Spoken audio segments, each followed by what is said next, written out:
Welcome back to Primetime Sports Sunday. Jamaica could host their first international track and field event in over 16 years after financial constraints forced the Bahamas to give up the rights to host the fourth straight World Athletics Relays next year. The Bahamas previously hosted the World Relays in 2014, 15, and 17. The Jamaica Athletics Administrative Association and the Sports Ministry will meet this week to discuss a possible bid to submit to World Athletics governing body, the IAAF. President of the J3's Dr. Warren Blake hopes a decision will be made quickly due to the short time frame.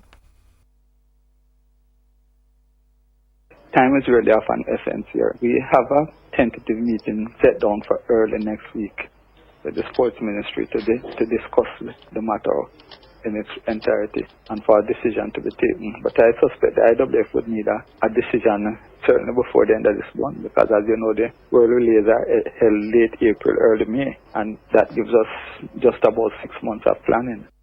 Despite the huge cost to bid, Dr. Blake believes the IAAF will support Jamaica in order for the event to remain in the Caribbean.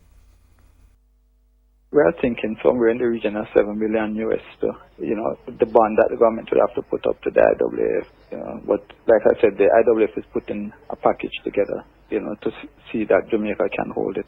They are also interested in the fact that it should stay in the region. Jamaica's last international track event was the World Junior Games in 2002. Sports Minister Olivia Grange revealed in April the government was focused on bringing several major sporting events to Jamaica.